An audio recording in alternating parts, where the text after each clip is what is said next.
Hey, welcome everyone. This is Chuck Hogan with Your Best Life, and welcome to the Spanglish World Network on Zingo TV's channel 250 and 251. Please remember to download both the Zingo TV app on the respective app stores on iOS and Android devices. While you download, make sure that you rate and leave a comment. The app is completely free. Zingo TV is also available on Google Chromecast, Amazon Fire and Fire TV sticks, as well as Roku sticks, and all of the smart TVs 2016 and forward. Well, I know you hear me say this quite often, but I'm going to say it again. You are in for a freaking treat today. So tonight we have a friend and someone who has just impressed the heck out of me. And the reason why I call her friend, and I don't use this term lightly, is that there's a connection and synergy with people. And sometimes when the energy is just right, you're like, "What? I like this person." Not only do I enjoy the conversations that we've had, but her skill set is beyond reproach. Theresa Depasquale is one of those folks that when you meet her, you go, okay, number one, she's for real. Number two, she's got it going on. Like intelligence quotient off the charts, but her EQ outmatches her IQ. Where her expertise is not just in delivering love, light, and happiness to people.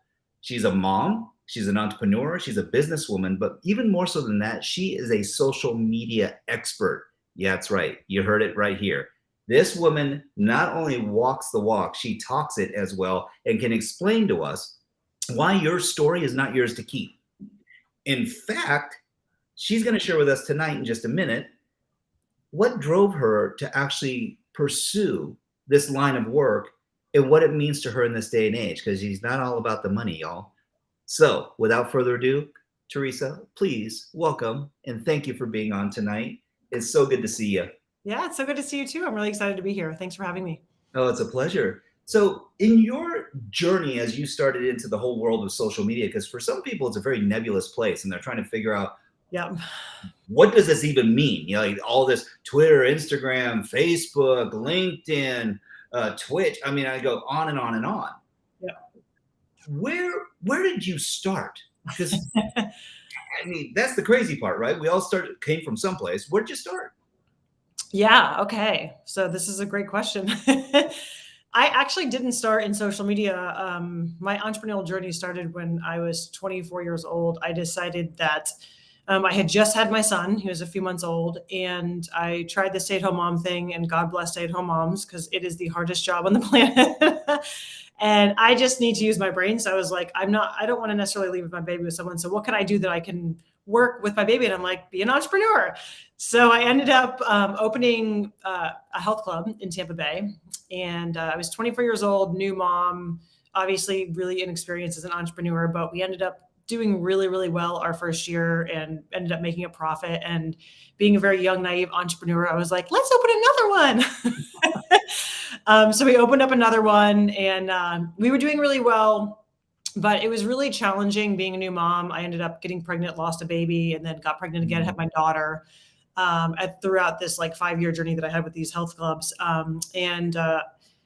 It was challenging because at the time I was still fairly new to my marriage and we were figuring out that whole thing and how to be parents. And he was an old school Italian. So, you know, he had different expectations that I had. And so there was a lot of stress on that side of my life. And then I had a business partner who didn't think that I worked enough. And so it was kind of like, do you ever feel like you're in those situations where like you're getting quartered because it's like you can't win? It's like this person thinks over here and then the opposite over here. And I was like just so stressed out and I ended up actually getting really sick. And right around this time, this was in, first the 2008 recession hit. So that was challenging because we were doing really well in business until that hit. So we were a high-end boutique membership gym. And let me tell you that is one of the first things to go when people don't have money. So we made it through that, but I ended up just from the stress of all the things, getting really, really ill. Mm-hmm. And it was basically at a point where my doctor was like, you got to do something because if you don't, something serious is going to happen. So I ended up closing one gym, selling parts of the other one, bankrupt the whole business, thought it was the end of my life, thought my life was over. It was like the worst, year of my life. And I didn't really know what to do. And at that time, Instagram had just come out. It was like, I remember just trying to figure out how to use the app. And I was like, I had no idea what I was doing. And I was just like, oh, this looks cool. And I had some free time because I was like kind of in this period where I had closed the gyms and I didn't know what I was going to do with myself. And I was like, you know what? One thing I've never done is fitness competitions because it scared the living crap out of me to be up there on a stage in bikini in front of people. And so I was like, you know what, if I'm scared of it, probably means I should go do it. So I was like, I'm going to use this time and I'm going to go do some fitness shows. So I went and did fitness shows and ended up winning my pro card. And as I was doing those fitness shows, I had just started documenting that kind of journey of like getting ready for these fitness shows and what I'm doing with fitness. And like, it was just kind of like fun. I wasn't necessarily even doing anything, but I caught on really quickly that there was like a business there. So I ended up I made this ebook. I'll never forget. It was a Bikini Mom Secrets ebook. And I sold it and I made like $5,000 my first day. And I was like, holy cow, there's like a business on Instagram.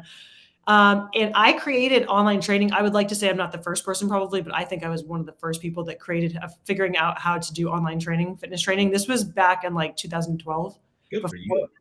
Nobody knew how to do it. We were using Google Drive and like, we didn't have software. So I built a huge online fitness business. I ended up having almost 100 girls that I was coaching for competitive fitness shows. Mm-hmm. That's impressive. Yeah. And then through my social media, I caught on really quickly to how it worked. And I actually was building my personal brand on social media, leveraging it for this fitness business, but also I simultaneously grew marketing pages that I would sell marketing at the same time. So I was able to leverage that to also grow my personal brand, but to make money and to monetize it. And so I was doing a lot of stuff on Instagram, and I kind of did some consulting on the side, but really it was just to grow my fitness business. I ended up doing all the personal brand things. I wrote a book. I developed an app. I had a very, very large fitness business. And it wasn't until probably, I think about 4.5 years ago, I ended up joining a mastermind because I was like, you know what? I do organic social media marketing. So if anyone on here doesn't know what that means, it basically means you're not paying to grow. You're not doing ads and you're not boosting posts. You're just making really good content and people are sharing it and they're telling their friends to follow you and you're hitting the explore pages. And so I didn't know anything about online marketing. And I was like, you know what, if I'm going to have a serious business, I need to like put my big girl pants on and go learn this whole like online marketing world. So I ended up joining, I think, you know, JJ's mastermind. And when I was in there, JJ I started consulting for everybody and they're like with all this personal branding and social media. And she's like, what are you doing? She's like, you should do that, not this. I was like, okay. So I was 36 years old. I sold my fitness business and started an entirely new career at 36. Yeah, that was crazy because I gave up all my income and just started totally from zero scratch. Can I ask you something real quick? Because this is so interesting and y'all can see how energetic she is. This is one of those things I was telling you about. And so, no, and I love it. Theresa, it's beautiful. So here's a question. When you were going through and developing those business models, again, these first-time business models, how did that make you feel? How did that, like, I'm sure there's some trepidation in there. You know what's crazy? There is, because when you go from making a salary and, you know, when you're used to making a certain amount of money, it's hard to go to nothing. Yes. And even if you have a savings, it's still scary because how long can you save? You know what I mean? Like you want to always be bringing in money. You can't just live off savings forever. So it's like, there's definitely trepidation, but I'm a true entrepreneur. So I love challenges. So for me, it like lit me up because I'm like, this is like, it's scary as heck, but it's like fun, you know? So part of me was like, okay, how am I going to do this? And part of me was like, let's do it. So I took my first person for free. You got to get results. So I was like taking people for free, trying to get results. Then I would charge a little bit of money, get some more results. Then I would like increase. So it was a slow build. And then when I started getting like serious results, I attracted serious clients and then it like kind of grew from there. And so that's how I ended up where I am today. Yeah. Amazing. What gave you the tenacity to have this belief system? Because, you know, oftentimes there's this default mechanism in some people's head. They go, oh, I can't comfortably live with this uncertainty. Like I'm at the point now where it's like, time out, sister. We got to take a break here. Yeah, that's a really good question. I think for me, like I said, I really thrive off of the uncertainty and the challenge because it makes me, it's like, what is the saying? If you want to take the island, you have to burn the boats. Yeah. So for me, like I do really well when my ass is to the fire. Sorry if I can't curse on here.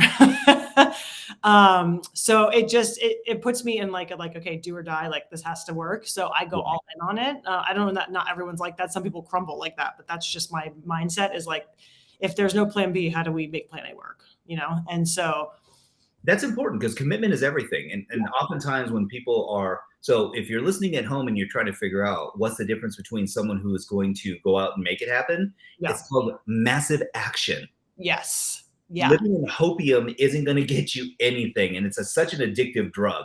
hoping that someone is going to give you opportunity, hoping someone that's going to give you an option.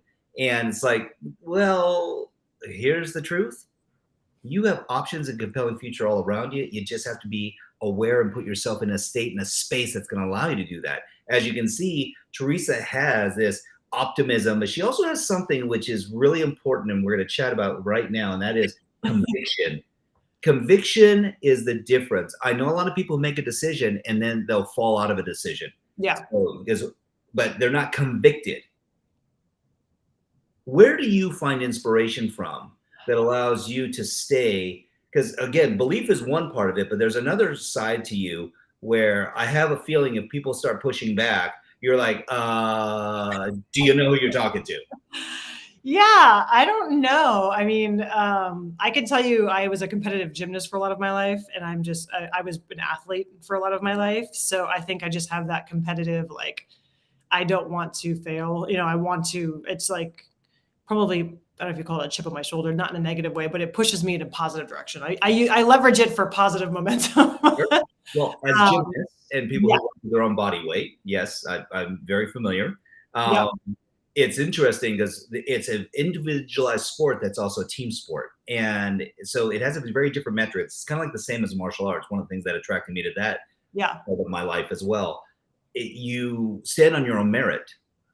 And it has a lot to do with control, perceived discipline, and perceived control. Because you're like, when you engage yourself, if it's a 4X, pommel, beam, whatever the case might be, it's like going, okay, and you're launching yourself on a vault. Yeah. Right. Yeah. So, it's controlled uncertainty. That's actually a brilliant way to put it, because it's ordinary things done consistently that give you those metrics to know that if I move my body, twist my body, tuck my shoulder, where I drop my head, and even the way that you're approaching, like the vault. So the springboard, it's like, okay, this makes a big difference. Speed, control. And some people, like, they don't run that fast. Conviction. Well, have you ever gone to tumble and then you decide in the middle of the tumble, like, I'm not going to do it? It doesn't end up well. It doesn't. And there's certain things outside of your control, like when a horizontal bar breaks. You're doing giant swings to facilitate a sukahara. So it's like, this was not a good look. This did not feel good. And when I hit the padded wall, it was even more uncomfortable. So love this, because this is bringing some things together where, what would you say to someone if they were going, okay, look it, Theresa, you got it going on. You're a brash, bright individual. You're bold and dynamic. You have this IQ and EQ. What do you say to someone who's questioning, how do I get started? Like, how do I even start to get my presence out there? And you alluded to it when you said, I started sharing my journey.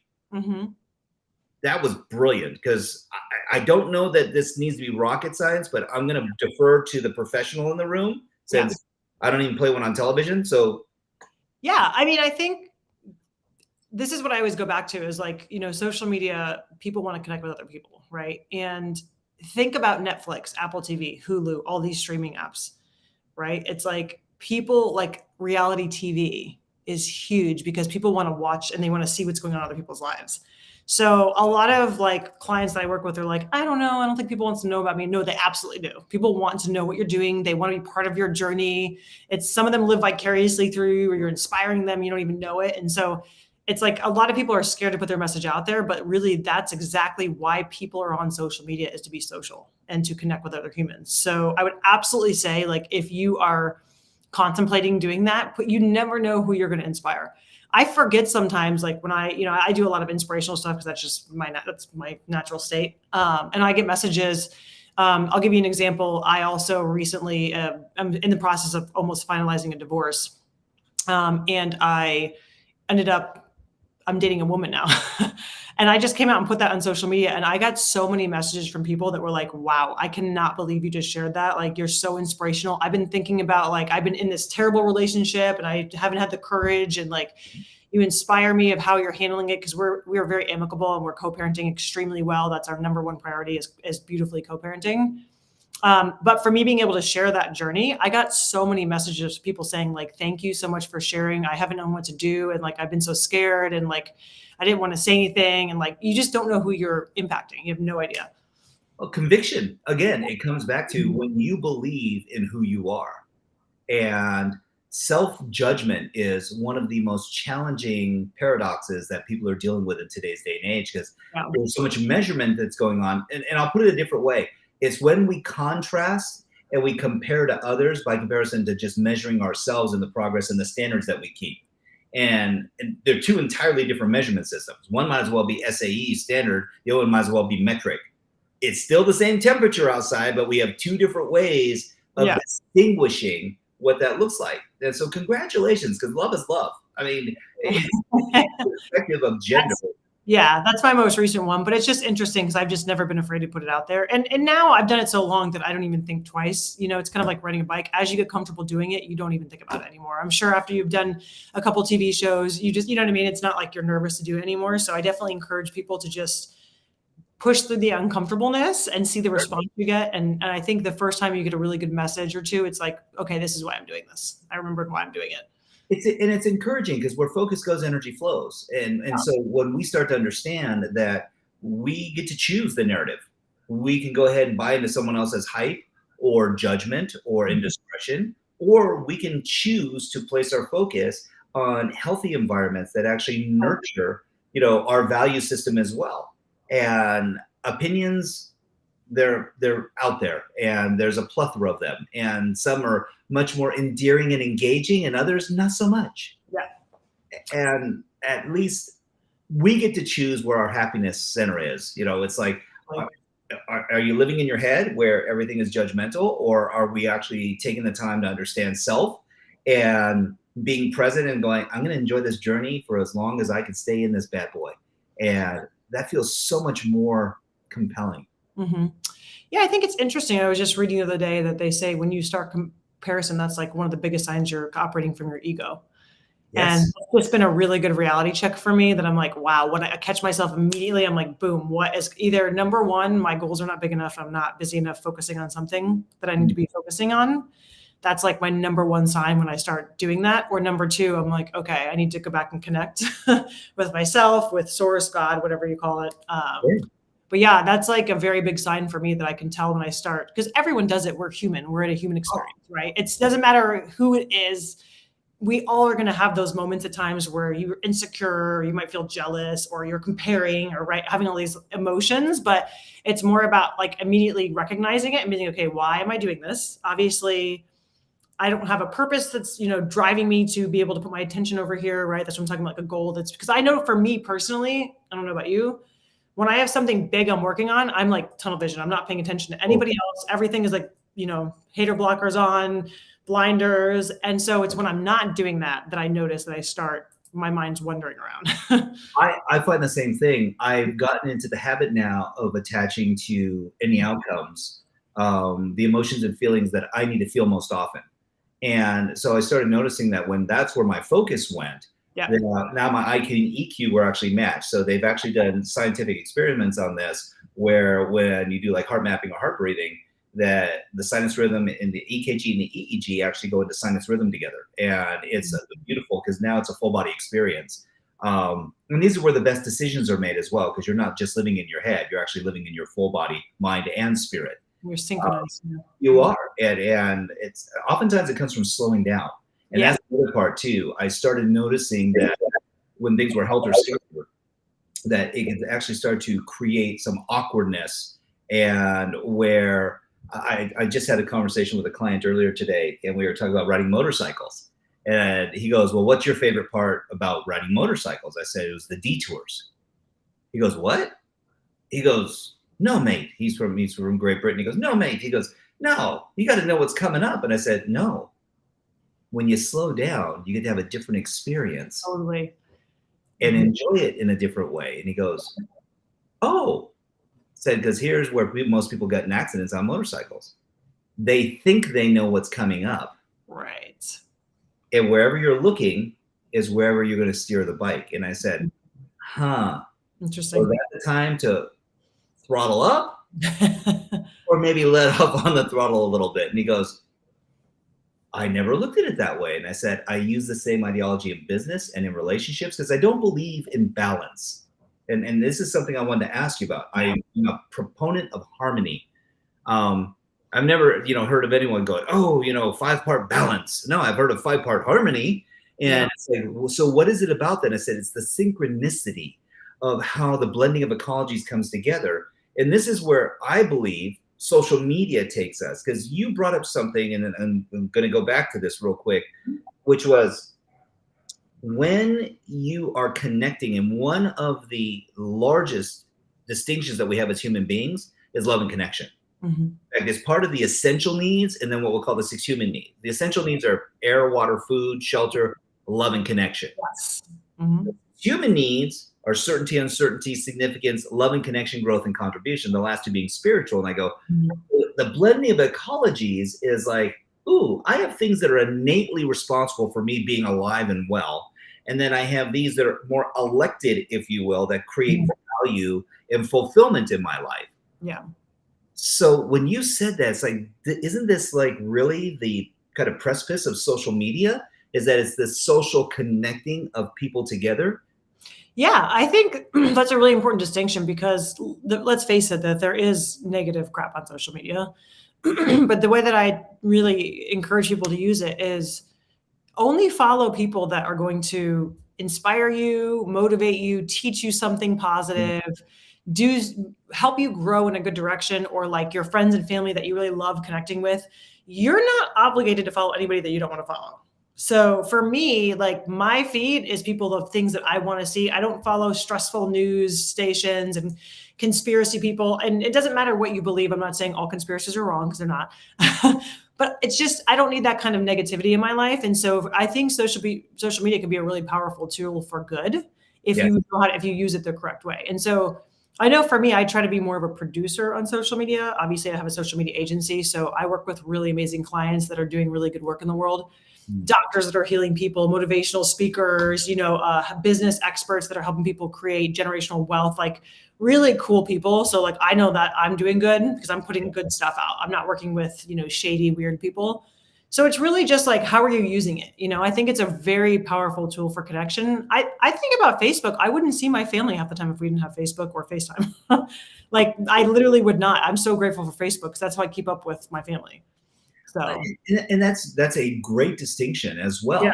Part of this too is, and I believe this to my core, is because you keep very high standards. So morally, ethically, engagement wise, and how you're utilizing. So you're not letting the platform or the format use you. Nope. You are influencing and if you want to call it, crafting and managing the message so that you're deliberate. And this is so important. People, there's this propensity right now for folks to get stuck in mediocrity. And they're like going, I'm okay. I'm getting by. This is all right. And I go, okay, what's the next level up from just okay? They go, well, better. I go, well, that's a start. Yeah. Great. They go, oh, I wouldn't go great. And I go, well, what does great mean to you? Because ultimately, there's 3 questions we get to ask ourselves. And I'd love to know how this manifests for you. I have a belief system, and that is, number 1, ask yourself how you're feeling. Because that's the quality of your life. It's a direct proportion to how you feel. You can have all the money in the bank, but if you feel challenged or you don't feel loved or valued. Second question is to that is, what does this mean? What does it really mean to you? And then the last one is, and this is going to sound really silly, but it's so powerful. How do you need to feel instead? Because at the end of the day, if you're reading into someone else's garbage or someone else's manifestation, and which I actually call social bullying, there are people who just don't want to see other people succeed. There are some people who will be, jealous of your appearance or your likes or your follows or even your messaging. They don't know you, but they're judging you. And I go, what would you say to folks? Because I'm sure you get it from both sides and in the middle. What would you say to people that are going, okay, but it's easy for you to talk about, Theresa, because you've got all this going on? And it's like, it wasn't handed to you. So No. what would you say? Yeah, no, there's always instead of like, really, people? Like, that's where your mind goes? What would you say to someone who's trying to figure this out right now? Like, Yeah, I think, it all comes back to I have compassion for those people mhm, because for me, when I see people acting that way online, it tells me that they are going through something so horrible or their life is that terrible that they feel the need to go and be toxic and terrible to other people. And that's sad. Like that makes me real. I get sad for people. yes, So I just think if you look at it, like we all know, right? It's like they say that other people's, behaviors, it's not you, it's usually their own issues. yes, It's the same thing with people on social media. And so sometimes it hurts. I'm not going to say I have clients that sometimes can't go on and look at they're like, you guys look, because they get really impacted by the comments. But really, if you think about it, why would people do that? They're really obviously hurting inside. They're really hurting to be able to lash out like that.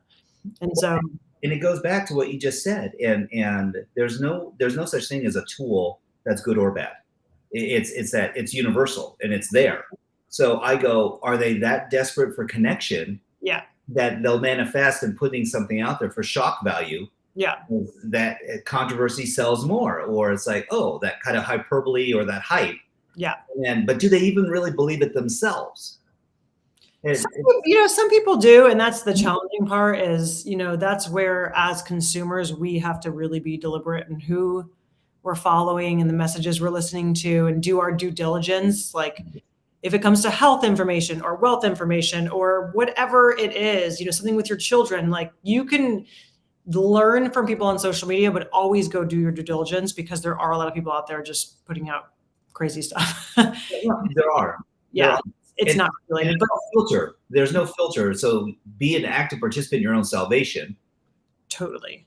But to your point, I do think there are some people, unfortunately, who use it to get that validation. Mm. And as someone, I'll be honest with you, when I was younger, I did that. I did it because I didn't do the inner work. When I was in my early 20s, I think the younger generation has so much advantage over us because I Oh, did not start doing this work until my 30s. Like, I know these kids that are 20s going to Joe Dispenza and like, I'm like, what, where would I be if I started this in my 20s? What the heck? Like, I had to go through it on my own. And I know what that feels like. And it doesn't give you validation. It's hollow and empty. Like it really is. The only validation that you can do is like validating yourself. And that takes inner work.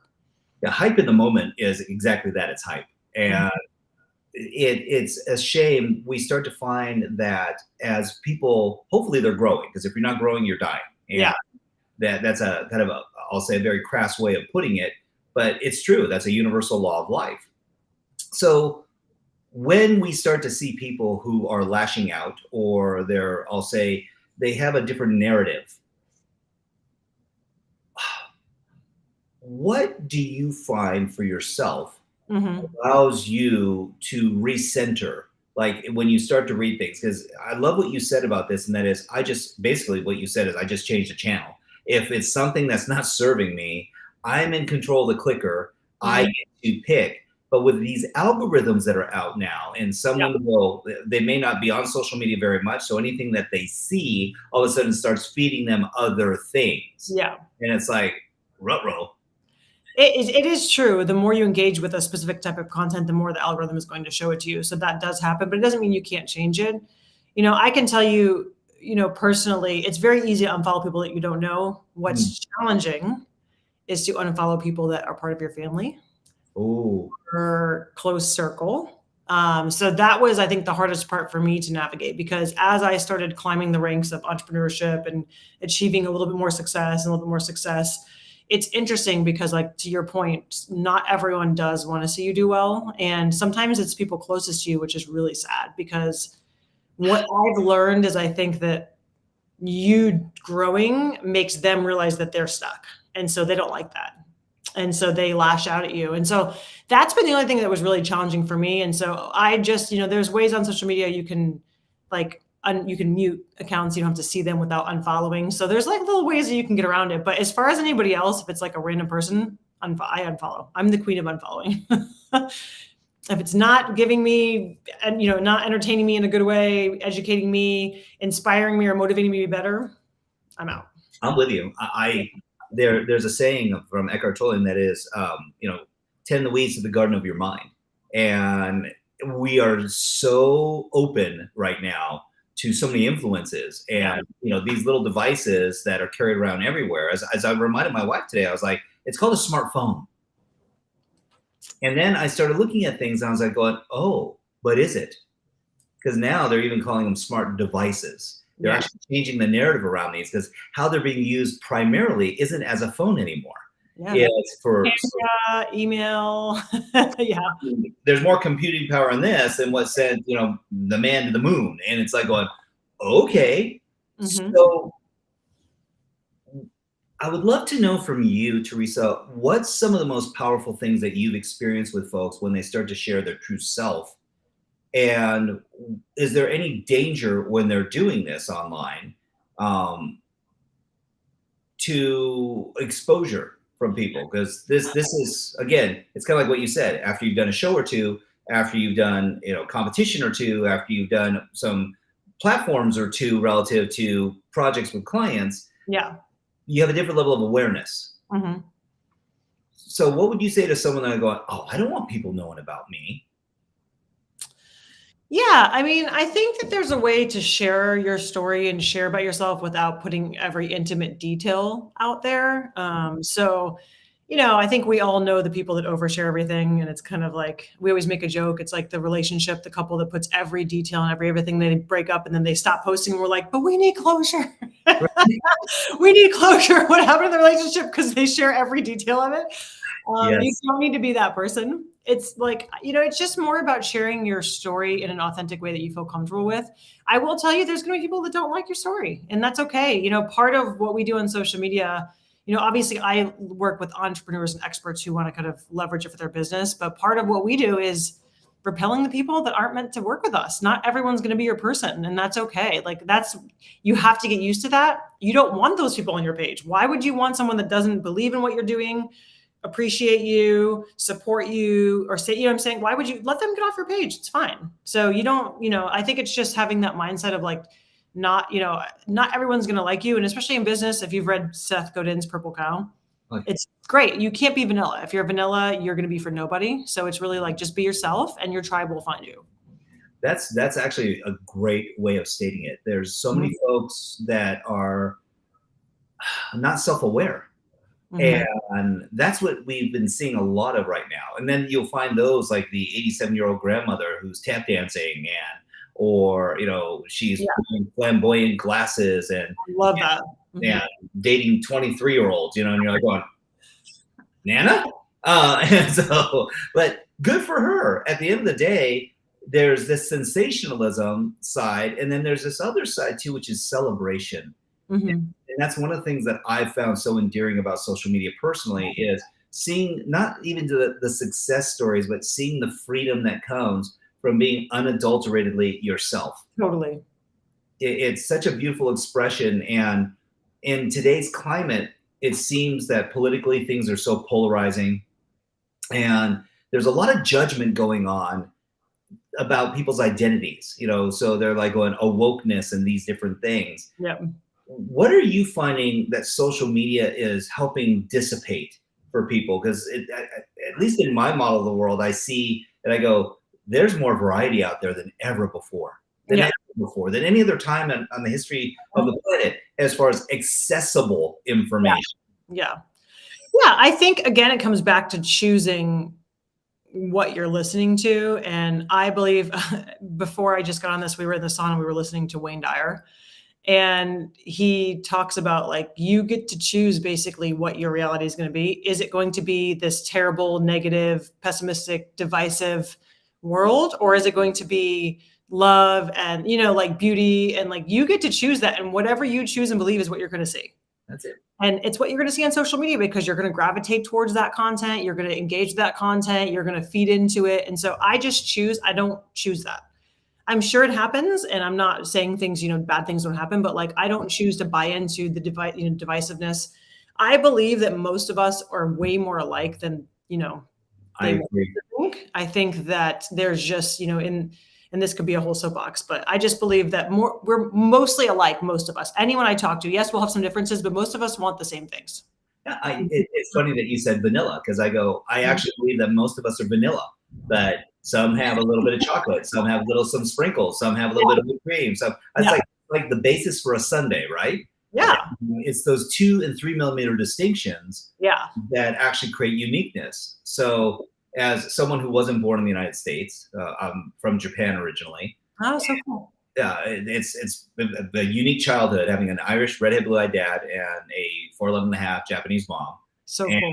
military kid, and my wife's from Nicaragua. And so when you start talking about, I'm married up big time. She knows it. She's watching this right now. I love that. Love you. And so the reason why I share this though is that I've seen so many changes in the dichotomy of what communication looks like. And social media is one of those scenarios where you can pick up your device, you can speak your truth, Yep. you can share who you are unapologetically. And I don't know if there's anything more First Amendment or I'll say clarifying in being able to voice oneself. But I completely agree with what you said, and that is we're all more alike than we are different. I believe that. I absolutely believe it. And yet the narrative is out there is that, oh, you're unique. There's not another one like you in the universe. And I said, well, that's true too. But your values and your belief systems are shared. That's what I mean is I think we want most of the same things, right? We want to be healthy. We want to have a great, family. We want love. Right. We want these you were calling them, I guess, like the fundamental needs or, we want a lot of the same things. And yes, we don't necessarily agree on how to get there sometimes, but it's okay. And I think that that's what makes, us great is we're not all going to agree on everything all the time. It's diverse. So awesome. I think that we're getting better now at having these tough conversations on social media. I'm seeing a different angle than it was a couple of years ago. A couple of years ago, it was a very tumultuous place to be. And yeah, it was rough there. Divisive and quite divisive where people, if you had a different opinion, then you were judged as being wrong or an outlier. You're canceled. The cancel culture. I mean, I was going to ask you, and I kind of stayed away from this, but now I'm going to go there. Sorry. Yeah. Imposter syndrome. Mm-hmm. There's with all due respect, I don't mean to coin or put people out there, but some of the first folks who were involved in social media, like the Jake Pauls of the world, who seem to reinvent themselves and come up. He was actually an influencer on social media for a long time and had some engagements where he was doing some pretty what he thought were funny things and ended up going to an area of Japan that is known for suicides, where people go to this forest, and then he was making fun of it, and it really was outlandish. Unfortunately, he's had several incidents like this, and now he's doing boxing with Floyd Mayweather and some other people, and he's actually quite the accomplished boxer, which is great. But part of this is that there's this whole personification as to what someone's identity is. Like when you talked about before, in your early years, you notice that there was a different motive and driver for using the tool of social media, and it was for a different level of engagement. What would you say to those folks now who are finding their alter egos and almost having like an avatar that they're floating into?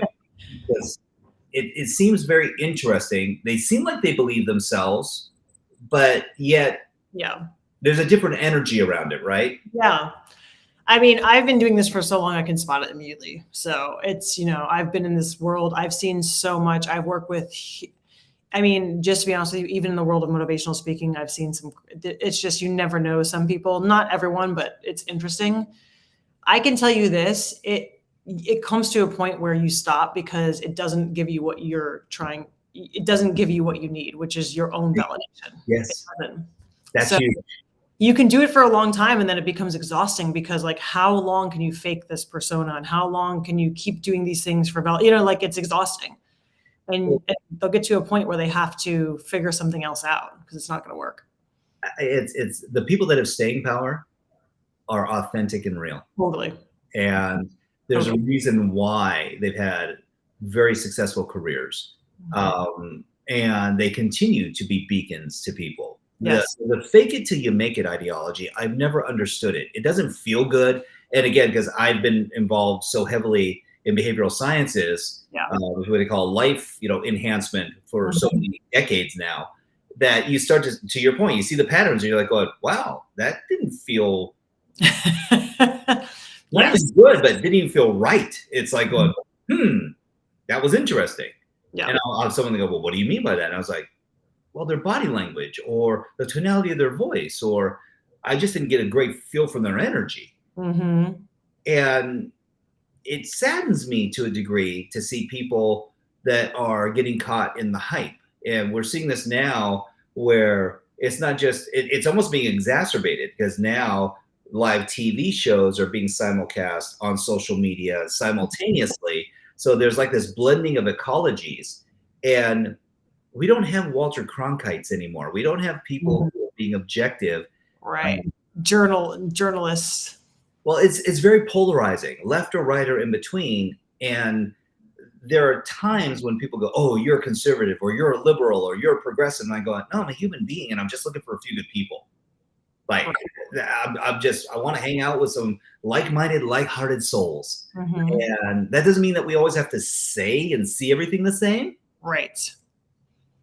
And there's this opportunity for us to your point, find the middle ground. And so for the young man or young woman who's trying to find their voice, what's maybe one or two things that you would give as suggestions where they can actually, and this is going to sound really maybe rudimentary, but I'm gonna beg your indulgence anyway. But they Yeah. get inside of themselves.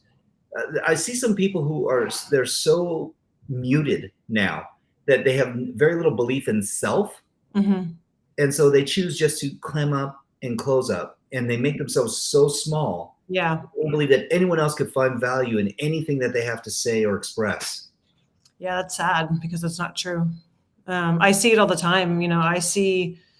I work with people that are experts, and it's the same thing that we talk about. I'll be like, let's share your journey of why you got into this. And they're like, nobody wants to know that. I'm like, they absolutely want to know why you started doing what you're doing.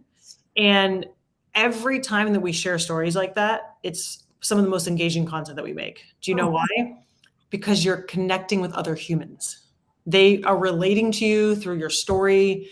You're either inspiring them or, educating them or whatever it is that you're doing, but you're like in a positive way. And so I think that's just so important. I feel like we're obligated to do that, if you want my opinion. I think that if we have something that we should be like our gift yeah. is to be sharing whatever that gift is. It could be the littlest thing. I was So told once that your story is not yours to keep, it's yours yes. to share. And that when you share, it shows that you care. And that's Mhm. how the world heals. It really is. We used to do it through writing. We used to do it through sharing stories, which is exactly what social media is. It's sharing different optics around reality. Yeah. And through art, which also is social media. I mean, it's modern day art and stories is what we're doing. It's beautiful. And the genre Mhm. that you get to elect to connect to people through. Mhm. And so if it's dance or music, I mean, I remember in the early years of all these different platforms, it was like, what's the new dance? And, how many generations of family could you have that are going to go ahead and attempt to do this dance? If it was the backpack kid or whatever the case might be, and you're seeing a 5-year-old, a 15-year-old, and then a 90-year-old, and you're like, going, oh, please, Nana, don't break a hip. The Uh, back the backpack kid. That's the flossing. yeah, exactly. Hilarious. And it's like it was like wildfire, and then all of a sudden it's different musicians. So Yes. we have a couple minutes left, and I'd love to ask you because this is really poignant when it comes to social media now, and that is AI. Where's that taking us, in your opinion, relative to the influence that it has over the metrics, the optics, and how fast it's actually manifesting different levels of opportunity?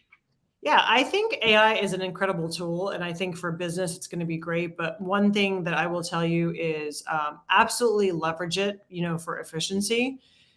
We've been playing around with it at the agency, and what I'm afraid of is it's basically scraping the internet. It's Yeah. scraping the internet of everything everyone else has put out. So you need to be careful. Number one, nothing's checked or verified. And so I think, again, due diligence, like if you're going to use something, make sure that you're putting out correct info. I think that's so important because we can't just rely on AI because it's scraping from every website everywhere. And number two is I think that originality is still going to win because everyone's going to be using AI. And if you are authentic and making your own content, you're going to stand out from AI. Without question. Without the human condition and so thank you for that. That you just reaffirmed what I've been feeling and what I've been extrapolating. I had someone who asked me the other day, go, well, what do you think? And I said, I believe that human beings have a very specific energy resonance, and that when you're living in your truth, you're resonating at the highest level of who you are, and that attracts other people who need that sphere of influence, that gravity, that, if you want to call it, energetic pull. And they go, wait, through video and through content? And I said, absolutely. Language is currency. Words have value. And when we get to elect and emote and share our true authenticity, people can feel that genuine, authentic connection. And it's one of the reasons why I love doing this show. It's I get to have the most brilliant people, and we get to share these ideas so that 200 million people throughout the world can have an opportunity to find some hope and compelling future and opportunity that, number one, you're not broken. Number two, when you have enough fire and heart in the belly, you can achieve anything. And last but not least, you get to exercise some belief and faith and appreciation in self. And that's something that I so admire about you, because you've said this 4 or 5 times during this entire exchange, and that is that you go back to gratitude. And it's like you slow down and go back to gratitude. You go after the big, hairy, audacious dream. You go after the big outcome and goal. You get myopic. And when things get hairy, you go back to the basics. What's that for you? What's that for you? What are the basics for you? I am a very spiritual person. So for me, that is connecting back to source through meditation. So I'm a very big meditator. I'm an advanced meditator. That has been completely life-changing for me. If you are someone that is not meditating, I highly recommend starting. For me, just a brief thing about my experience. I started with like just the Insight Timer apps and it was okay, but I started doing some more of like the Joe Dispenza work, and it's been really transformational in my life. And for me, coming back means just connecting back to source and realizing we are all one, we're all love, right? And so like a lot of these things that we think matter aren't as big of a deal as we think they are. In the big picture, they're really not. Now, things and stuff are nice. What's necessary is what we need. And I find oftentimes so many people are chasing wants instead of fulfilling needs. But here's the truth. When you're fulfilling your needs, your wants shift. They change. They become actually more elevated. You see more possibility, which is so cool. So cool. Yeah, it really is. So grateful for you. I mean, seriously, like my mind is going all over the place. I'm like, going, oh, we could go in this direction, that direction. But at the end of the day, really what it comes down to is, and I don't mean to Cliff Notes Nike, but just do it. Yeah. Just do it. Yeah. Get there. Listen, anyone who's ever run a marathon knows it starts with the first step. It's so true. One thing I didn't say about when you were asking me about the uncertainty and how I go through trepidation, I found that if I just do, all of that dissipates, right? It's when I stop that I start getting anxious and I'm worried and I'm anxiety, I'm like fearful. And like, if I'm actively working, I wake up, I have a goal, I'm doing all this stuff, then I just, like you said, it's one foot in front of the other. I just do it, and you get there eventually. You will absolutely get there if you do it. And motion creates emotion. So yeah, I love that. Thank you. Thank you. Thank you. Thank you. You are remarkable. Great show. I so appreciate your insights and distinctions. And just know, anytime you have anything to say, you let me know. We'd love to. This is amazing. I want to let me. Oh, it's a pleasure. I want to let everyone know that this show can also be heard on the Spanglish Radio Network.